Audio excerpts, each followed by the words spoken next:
Thank you, Abigail. Good afternoon and welcome to this webinar about MBC. My name is Stefan Ammerlaan and my colleague who is sitting next to me is Paulo Cordella. And the both of us will be your presenters for the coming 30 minutes about this new method called menu-based choice. Okay, how does the agenda look like? In the first 2 minutes I will tell you who we are and what we do. After that, I will tell you about choice modeling and basically why there is MBC. After this, Paulo will tell you a little fictive story about Donald King and his curly fries to explain to you what MBC is and what MBC can do for you. This will last around 12 minutes, and then we explain that this new method, menu-based choice, is not only applicable for a restaurant market, but also for digital television, or the automotive markets, or the telco market. And in the end, I will sum up what we learned today. So that's the agenda for today. First things first, who are we? We are Skim. And again, my name is Stefan Ammerlaan. I work here at Skim for 3.5 years. And the person who's sitting next to me, Paulo Cordella, works here for 2.5 years. And like Abigail already explained, in a nutshell, who is Skim? At the moment, 5 offices. Rotterdam, our headquarters. An office in London, Geneva, New York, and San Francisco. And in this summer, actually, we are opening 2 new offices, one in Costa Rica and one in Rio de Janeiro. And we are planning to open some offices in Asia and the Middle East next year. And in total, we have around 100 FTE. That is who we are, and our main focus within Skim, and especially within the division where I and Paulo work, is modeling of choice behavior. But what is choice modeling, and how does MBC fits in this story? To explain this to you very briefly, I want to start with this slide. Please take a look at this slide for 10 seconds.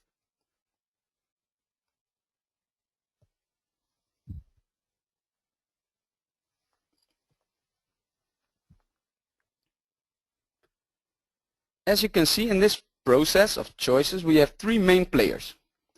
On the left-hand side, we have the consumer. At the right-hand side, we have the, let's say the marketeer or the end client. And in the middle, the market researcher. And in my opinion, I think it is the job of the researcher to be the translator of the question, what do I buy for the consumer, and what do I sell for the marketeer? And we at Skim, we think that the answer to these 2 vital questions lies in another question. And that's the why question. Why does the consumer buy a certain product? And if you know why, you can tell the marketeer what to sell. So now, how do we measure this? So how can we search for the answer? Why does the consumer buy a certain product? Now, of course, there are several ways to do that. But we in Skim, we focus on the Conjoint method. And as you may know, the bottom line in Conjoint is that you split a product or service up in several attributes, like in this example, flavor and price, and come up with relevant aspects of those attributes we call levels. And in this case, it's original and paprika for the flavor. And for the price, it's 80 cents, 90 cents, €1, €1.10, and €1.20. So how does it look on screen? It looks like this. A very easy example and a simplistic example, but believe me or not, a very realistic market situation 30 years ago. Because this was a realistic choice task of consumers 30 years ago. And why do I show this? Now, I think this is very key to understand why there is menu-based choice, MBC, nowadays. So please take a look at the screen for 5 seconds.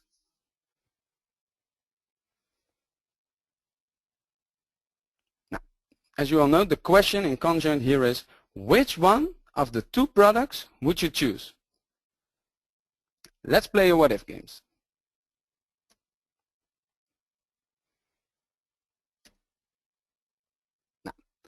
I think it's clear that this was pretty straightforward for the consumer. So what he or she bought, since the consumer didn't have that too many options. So for the market researcher, it was easy to research this and come up with clear recommendations. And it was not that complex for the marketeer to find out what to sell against which price. So, but as you all know, nowadays we as a consumer, we have way more options. It's not only 2 flavors anymore, but maybe 20. And what about price points? And besides this, we not only have flavor and price anymore, but also brand and package size. So nowadays, we have a screen like this. Now, what's the implication? Those changes make it harder for the consumer to answer the question, what will I buy? It makes it harder for the marketeer to answer the question, what do I sell? So for us, as a market research agency, it's harder to translate those questions. I think it's clear that we have more options as a consumer, and it becomes harder for a marketeer to know what to sell, and for us as a market research agency to be the translator. And because of this, we have better methods to come up with a good estimation of what the consumer will buy, like, for example, CBC, ACBC, or MaxDiff. Perfect methods to deal with these kind of challenges. But the trend, which we have seen the last couple of years, and there's where MBC steps in, is not only that we have more options. No, the trend is that consumers have the power to build their own product or service. So no more or this, or this, or this. No, I want to have A with D, with a little bit of C for this and this price. Sounds maybe a little bit vague, but let me show you an example screen. And after this example, Paulo will start telling the story of the curly fries to explain more in depth where MBC is really about. But let me start with an example of an MBC screen. Please take a look at the current screen for 10 seconds.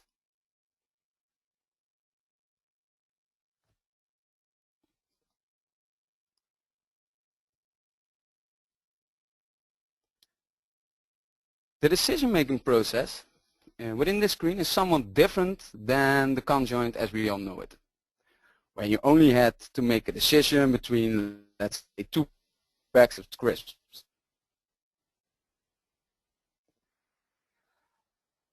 Like I told you, in some market, it is a market, a TV subscription, an insurance coverage, and so on and so on. So what do we see on screen? You, as a consumer, can choose between three different kind of media boxes. A standard one for only digital television, a comfort one where you also can record, or a comfort plus plus where you not only can have digital television and record your programmings, but also receive it on a tablet. But you also have the option to go for additional features here. Some extra channels, for example, some extra features, and so on. So, and this is key with the menu-based conjoint. You can choose and an extra media box, and you can go for a sport package, for example. And that's the difference. It's the and that you can choose. You have a menu to choose from. Okay. I really hope that everything is clear so far. If not, no worries, because it's time for Paulo and his story about his curly fries. And the goal of this fictive story is to explain to you what MBC can do and what kind of insights you can get out of it. Without any technical specifications like interaction effects, utility score, correlation effects, and so on. No, this will be a story, a fictive story, and like I almost want to call it a fairy tale, to explain to you what MBC can do and what kind of insights you get out of it. So this story will last around 12 minutes, which will be presented by my colleague Paulo Cordella. I will give the mic to him.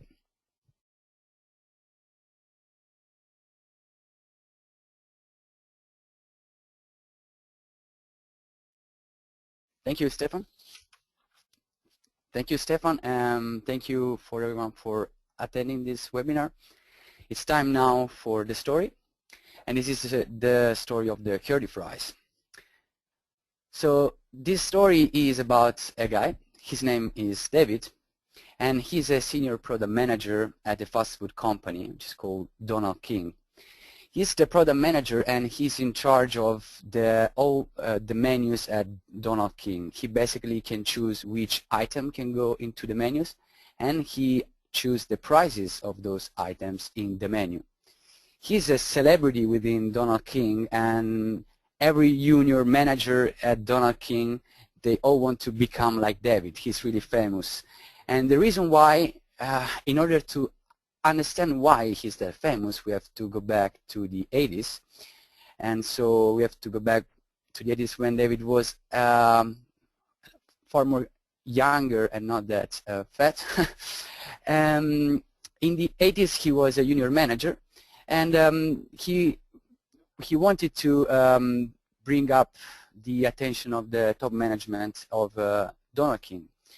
In the 80s was an age of thinking different, being different, and he wanted to be different, so he was thinking, and he came up with a nice idea of having curly fries. Curly fries they have a new shape, they have a new taste, they are new, and he proposed this new product to the general management. The general management, they liked this idea, so they decided to launch this new item in the menu.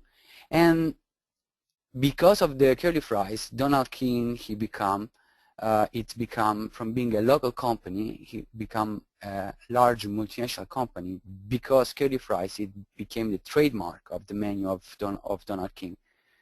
This successful story went on and on during the 90s, and that's why David, he come up to the general management, and he become important within the company. However, today, Donald King, he's experiencing some problems because of the crisis. Costs are rising, and curly fries, they are having substantial loss. They are losing money at Donald King, and there have been a lot of discussion between David and the general management. They are seriously thinking to delist curly fries from the menu. Of course, David, he doesn't want that because he sees curly fries as his son, his kids, his product. He doesn't want to lose that. So he's thinking of all possible ways to keep curly fries in the menu. On the other side, we have a new young product manager. His name is Philip, and same as David did in the 80s, he also wants to reach the top. He wants to bring up new ideas.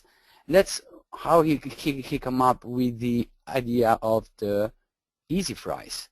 Easy fries are baked fries. They are healthy. They are made for families, for young people. And he goes to the top management and he proposed this new type of product. And he said, why can't we have this instead of the curly fries? Let's change, because now it's the age of change. We want to change. We don't want to be different. We want to be different from before. So let's bring this in the menu. So as you can imagine, this is a battle. It's a generational battle between David or Philip. And who's going to win, we will see. The general management is in great trouble. They don't want to give up on David. He's part of the general management, actually. They actually like the idea of Philip, so they really don't know what to do. And they know that the real question is not David or Philip, but is curly fries or easy fries. So in order to do this, as Stefan said before, they have to answer to a question. They have to know what to sell. And in order to do this, they need to translate this question into the question, what do consumers want? What do consumers choose? That's why the general management goes to a market research agency, and they reach out to Jennifer. Jennifer, she's a young market researcher at Mix, this globally recognized market research agency, and she knows all about conjoint and discrete choice modeling. She knows how to listen to consumers. She knows how to model the choice of consumer and bring up some answers to the marketeers. So the question here is not between David or Philip, but it's between curly fries or easy fries. And Jennifer, she knows that this is a different question than the usual traditional conjoint study because it's not a choice between a product or another product, but it can be a choice of curly fries and easy fries. I can buy both of them, or especially I can buy curly fries and a burger. I can buy curly fries and a soda. I can buy a lot of things in my point of sales. So this is a different type of question from traditional conjoint, and that's why she is going to use menu-based conjoint, menu-based choice modeling. And how does this work? She prepared a service online, and she wants to listen to consumers. She wants to know what consumer will choose in a context of a fast food buying occasion. So she asked to respondent to make their own choice with the menu. So now you see on the screen very simplified choice of a fast food, where we have a burger, which is quite cheap, it's $1. We have a tender grill, which is the most expensive burger. It is full of meat, cheese, and any other type of fat foods that you can think of. Then we have the curly fries, are cheap, and we have a soda.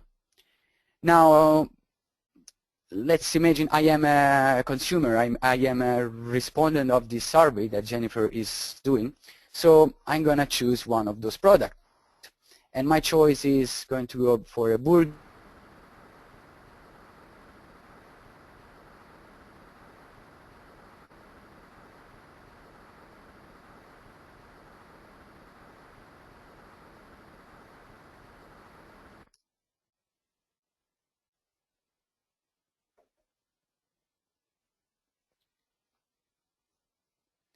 So, hello, I hope that everyone can hear me now. I can continue with the story. I'm making a choice on my menu, and I choose burger and curly fries. They are both cheap. I'm going to spend in total $2, which sounds like a good deal to me.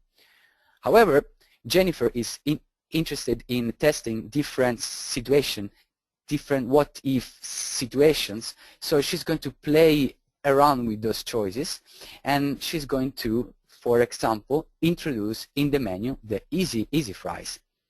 And what is she interested in is how my choice is going to change when the menu changes also.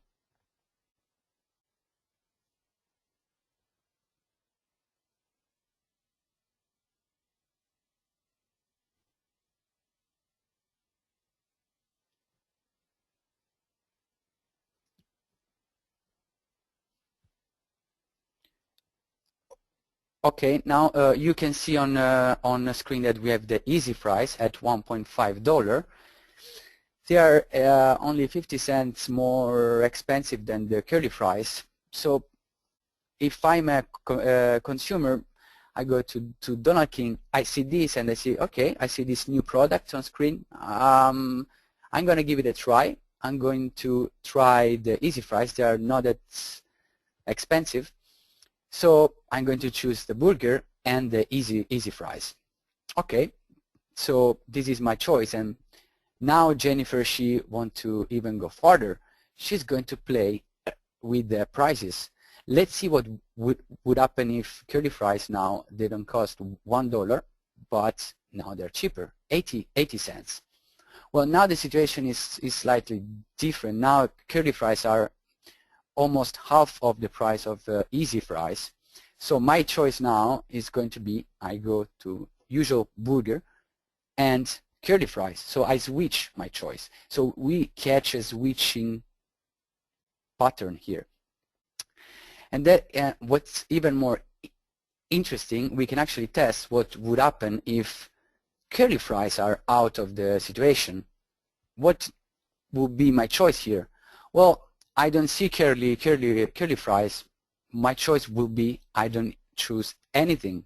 I don't even come to Donald King because I love curly fries. And if they are not in the menu, I'm not even going there. I go to another fast food company. So as you can imagine, now I just made my choice, but there can be so many different choices for many different people, as different as human beings are. There can be people that really hate curly fries. There are people that might just want the tender grill. There might be so different situation and likelihood of choice. What is important here are the patterns of choice and what are the insights that those choices are telling us. So we can translate what consumer buy in what Donald King should sell to them. So Jennifer, she collects all those data. She goes back to her office. She sits down with her team of nerds like me and Stefan, and they come up with useful insights to bring to Donald King. So the first insights that they have is that they see a pattern of choice. They see that people choose curly fries together with the tender grill, which is the most expensive item in the menu. So what this is telling us? This is telling us that if we simulate that the listing of the curly fries from the menu of Donald King, we see that people will stop buying tender grill. So we lose margin on the tender grill, and this is not a good news. So this is a first sign of not delisting curly fries. Now Jennifer has a second insight. She see a segment of people. She identified a cluster of consumers that have the same preference structure. She see the curly fries lovers. Those people, they love curly fries. They come to Donald King just because of the curly fries. Just like I said when I was going to choose and I didn't see the curly fries, those people, if curly fries are not in the menu, they don't even come to Donald King. So we lose actually people here, and this is a second sign that is telling us that the solution and the insight and the actionable suggestion that Jennifer is bringing to David is keep curly fries at a cheaper price at 80 cents. Why? Because you don't want to lose people buying tender grill, and because you don't want to lose a segment of people that come to us just because of the curly fries. So if you follow this, your revenue can still go up, you don't make loss, and you can keep curly fries in the menu. This sounds like a nice story, but what about Philip?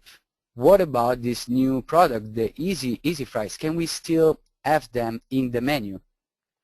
Well, Jennifer, using MBC, she can answer those type of questions. She can have other type of insight. What she finds out is that there is a new segment of people that really like easy fries. We call them the green families because we can actually see who are those people, and we see that those are families with kids that they come because the easy fries are healthy. So we identify this segment, and what's on top of this?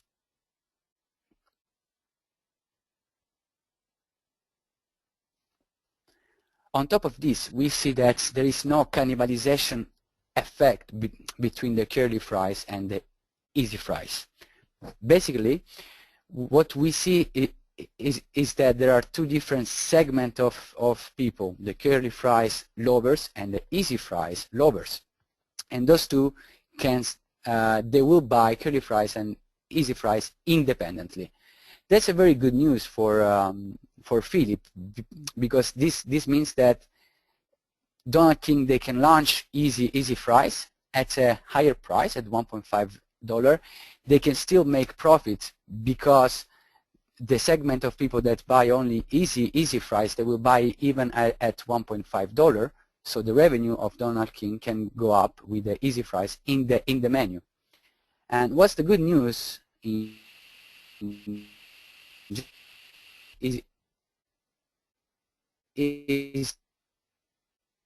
that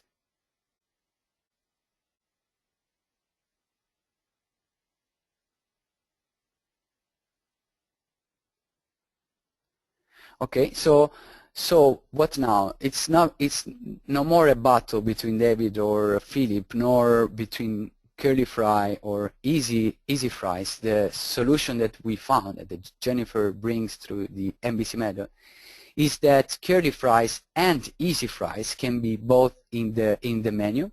And what is interesting is that we can optimize the price at which we should sell both of them, which is 80 cents and 1.5 cents, in order to maximize the Donald King profits.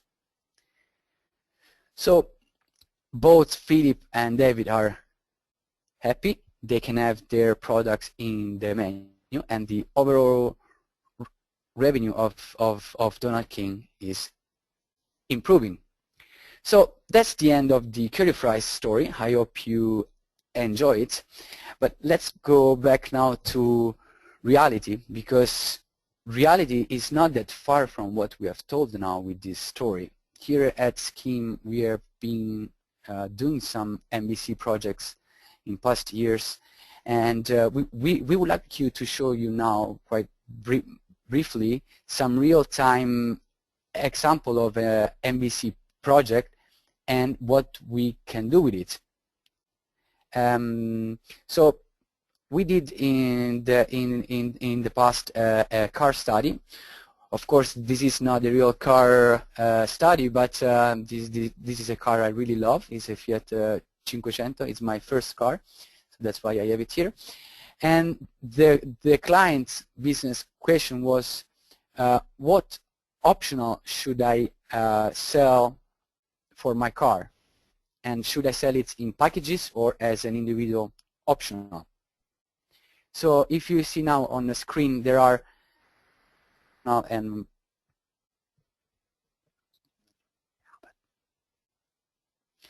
on the screen now you see different packages of optional and optional. For example, there is a driver and comfort package which includes the comfort seats, the parking sensor, and the rain sensor, or you can choose them individually, and they both have a price, and I'm going to make my choice now. So let's assume now that I make a choice here, and I'm going to buy a driver comfort package because I like comfort seat and the parking sensor and the rain sensor for my 500. I only want air conditioning because it's too warm here in the Netherlands, and then I want metallic paint for my 500 and the navigation pack. It's quite cheap, so it's a good deal. However, now, in the same way that Jennifer was changing the price for the curly fries and the easy fries in the story, we're going to play now with prices here. We're going to change the prices of the packages here. They're going to be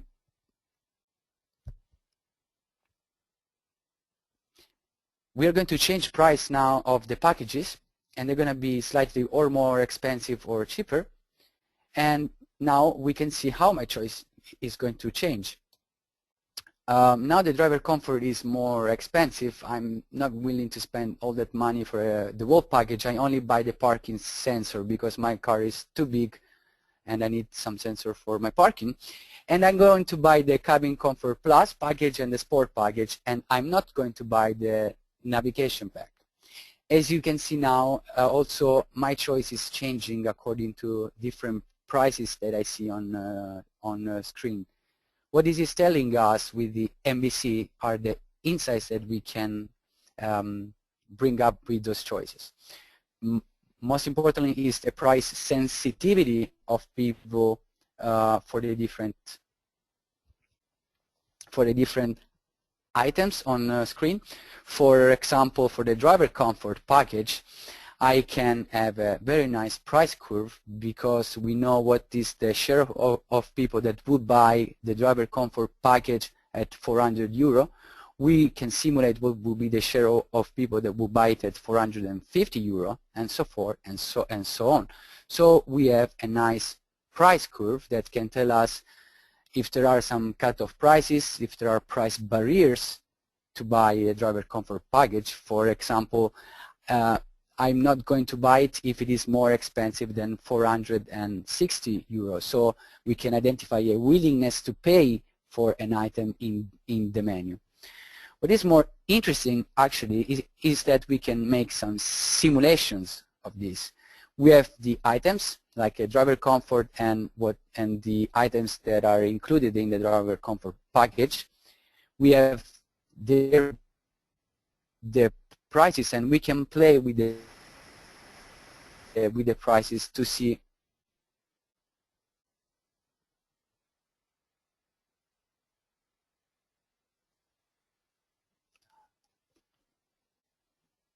with the prices to see how the share of preference will change if we change the prices.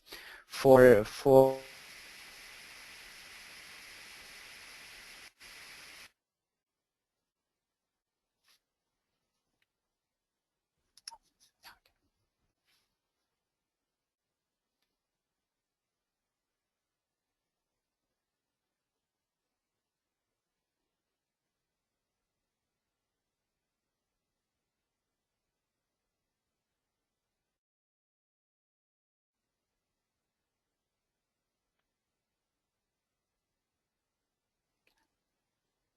okay, I hope that everyone can hear me now. I'm sorry we've been experiencing some technical for the connection. I hope that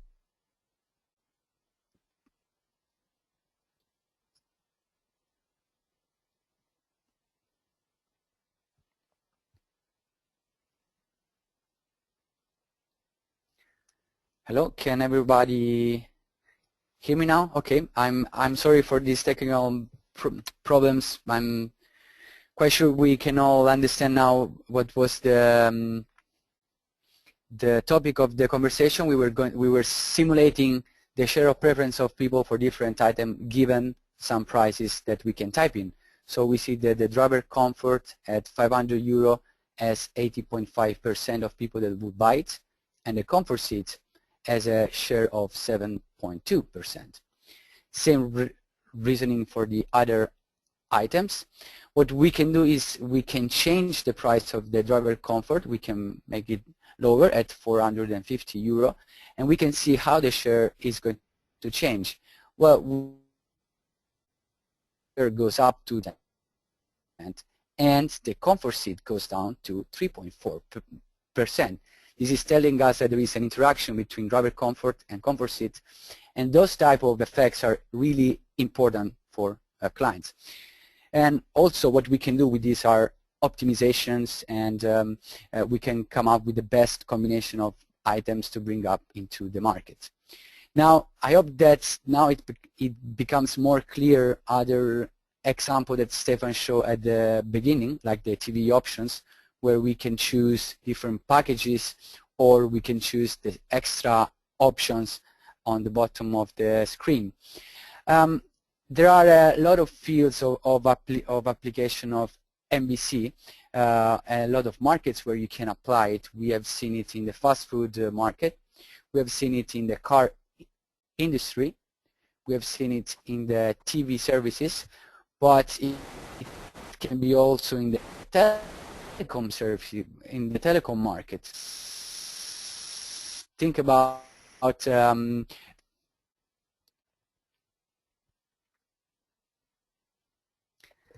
okay, so in the telecom market, think about going to your telecom provider and you want to have only data and voice, and you don't want SMS. So this, you can personalize your service.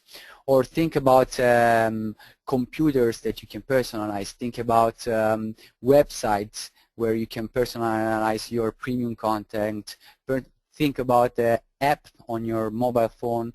And this type of situation, they are often recurring in this type of industry, as well as in the insurance market, where you want to have a different coverage for your car or a different coverage for your health insurance, or in the healthcare market, where you can have a medical devices with different value-added features.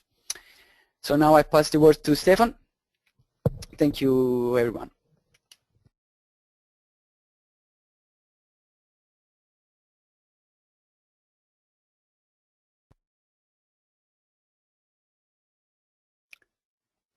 Thank you very much, Paulo, and thank you for your clear explanation on what MBC is, what it can do, and what you get out of it. Again, sorry for the technical problems we are facing, but yeah, we have over 10,000 listeners at the moment, so yeah, that's the reason why. Yeah. Okay. Again, thank you, Paulo. I think it was very clear. So, what do we see today? I will wrap it up in 1 minute. In the past, consumers didn't have too many options to choose from, so yeah, which we illustrated with the crisp example. So for us as a translator, it was quite easy to answer the question, what will I buy, of the consumer, so the marketeer knew what to sell. But today, this process of what do I buy is become way more complex since the consumer has way more power in build their own product. And for those markets,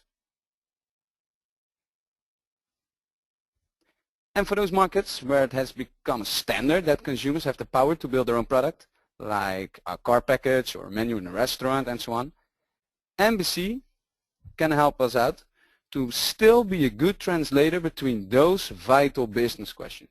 What do I buy and what do I sell?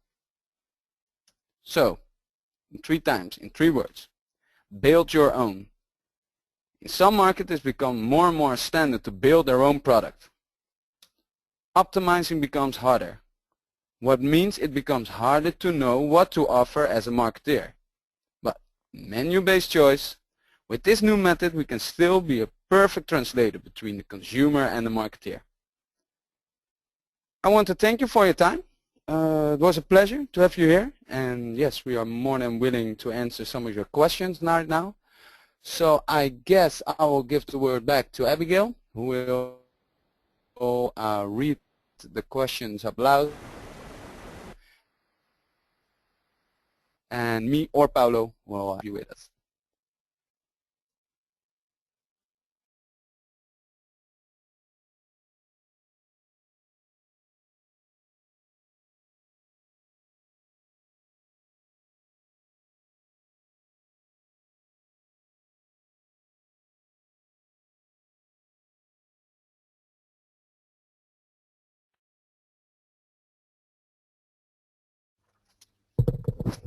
Hi, everyone.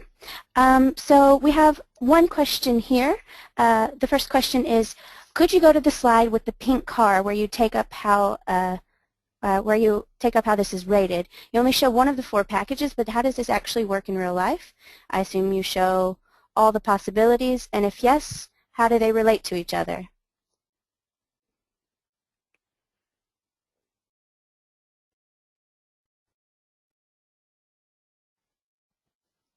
Okay, thanks, Abby. Thanks for asking this. Can you hear me? Okay, so thanks for this question. As far as I understood this, so they are asking why we only show 4 of the items on the screen. Of course, this was an example for the presentation, but we can see all interaction between not only, for example, the driver comfort, but also for the other type of packages. So how they are interacting between one another. So just for showing purposes, we only show 4 items here. Yeah, if you have any other questions, yeah, we can.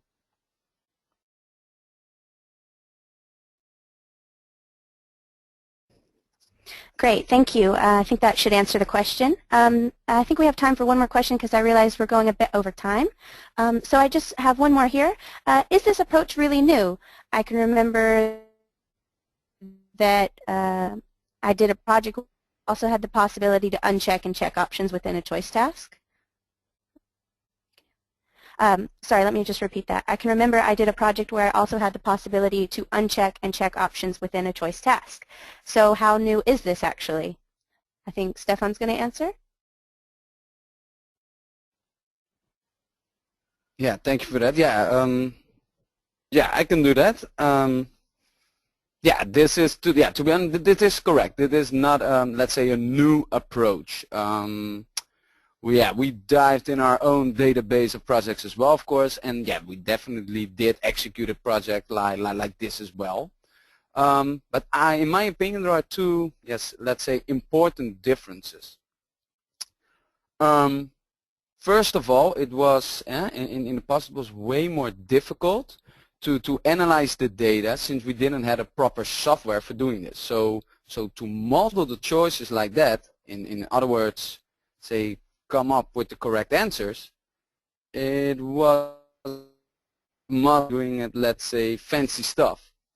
And with the MBC software, it's easier and way more precise to come up with answers and to simulate, and that's a really important difference. And the thing is, with those choices, it was more on an aggregate level you get the answers from. And now, with this new software, you can get it on an individual level because you can work with hierarchical base with those kind of choices. So that's, I think, a really important argument. So we have better software nowadays, MBC software. And next to this, I think it's important to question ourselves why there is MBC. Like I explained in my presentation, we see a trend. We see that within more and more markets, it becomes the standard approach to let consumers, let's say, build their own product. So to have like multiple options to select. So yeah, let's say 30 years ago the CVA method was the software you needed to answer those questions, for example of the Chris example. But since times are changing and we as a consumer have more options, this method become not sufficient anymore. So there was CBC and after that there was ACBC. So each time asks for a different method, different tools. And because we as, let's say Conjoint experts, together with Salted Software obviously, did see a trend of this building your own product movement, and we think it's time for a new tool which can be answer the type of questions better and more precise. So so no, the approach in itself is not new, but with the new software we can give better and precise answers, and because times are changing, we need to evolve basically with time and offer this new kind of research.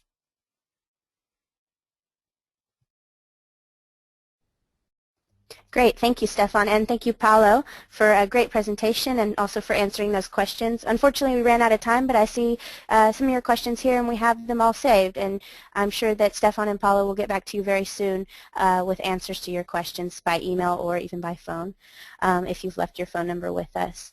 I think also please be sure to visit skimgroup.com/webinars. You see the link here on the presentation.